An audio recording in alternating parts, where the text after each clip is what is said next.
42% రిజర్వేషన్ల అమలుకి చిత్తశుద్ధితో ఉన్నాం. బీసీ రిజర్వేషన్ల అంశం రాష్ట్రపతి దగ్గర ఉంది. బీఆర్ఎస్ తెచ్చిన చట్టాలు గుదిబండగా మారాయన్న రేవంత్.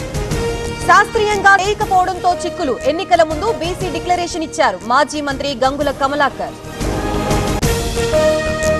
కామారెడ్డి డిక్లరేషన్ పై చర్చ జరగాలి. కేబినెట్ లో ఎంతమంది బీసీలున్నారన్న పాయల్ శంకర్. బీసీ బిడ్డగా కౌన్సిలర్ నుంచి మంత్రిగా ఎదిగానన్న వాకిటి. మేం చేసిన సర్వే పక్కాగా ఉందన్న శ్రీధర్ బాబు. వచ్చే తరాలకి సర్వే ఉపయోగపడుతోంది. 42% రిజర్వేషన్లు అమలు చేసి తీరుతామని ప్రకటన.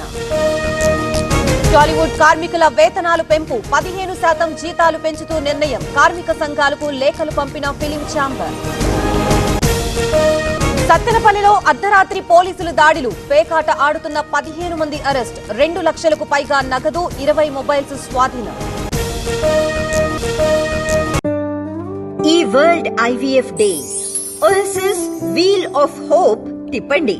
Free IVF గెలుచుకోండి.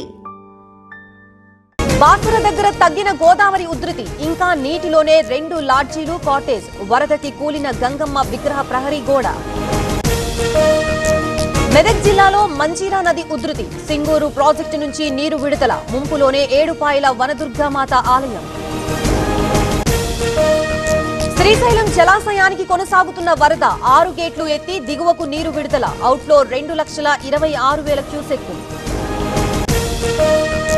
నాగార్జున సాగర్ ప్రాజెక్టుకు వరద. 22 గేట్లు ఎత్తి దిగువకు నీటి విడుదల. ప్రస్తుత నీటి మట్టం 586 అడుగులు.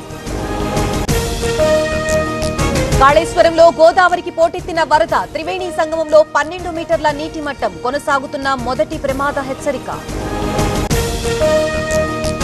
భద్రాచలం దగ్గర పెరిగిన గోదావరి. 2వ ప్రమాద హెచ్చరిక జారీ. ప్రస్తుత నీటి మట్టం 48 అడుగులు. ధవళేశ్వరం వద్ద మొదటి ప్రమాద హెచ్చరిక. 175 గేట్లు ఎత్తి సముద్రంలోకి నీరు విడుదల. లంక గ్రామాలు అప్రమత్తం. కోనసీమలో నిలకడగా వరద ఉధృతి. కాజ్వేల్పై చేరిన వరద నీరు. నిలిచిపోయిన రాకపోకలు. అల్లూరి ఏజెన్సీలో తగ్గని వరదలు. మల్లెపాడులో ఉధృతంగా కొండవాగు ప్రవాహం. వాగు దాటేందుకు గర్భిణీల కష్టాలు. ములుగు జిల్లాలో అక్రమంగా కలప రవాణా. 20 దుంగలు పట్టుకున్న ఫారెస్ట్ అధికారులు. వాహనం సీజ్, డ్రైవర్ పరారి. కోసిగిలో వర్షాలకు కుళ్లిపోయిన పంట. రోడ్డు పక్కన పడేసిన రైతు. సర్కారు ఆదుకోవాలని ఆవేదన. గుజరాత్ లో భారీ వర్షాలు. పంచ్మహల్ జిల్లాలో బీభత్సం. వరదల దాటికి జనం విలవిల. చైనా అధ్యక్షుడు జిన్పింగ్ తో ప్రధాని మోదీ భేటీ. ఎస్సీఓ సదస్సుకి హాజరు కానున్న మోదీ. ఇరువురి భేటీపై ప్రపంచవ్యాప్తంగా ఆసక్తి.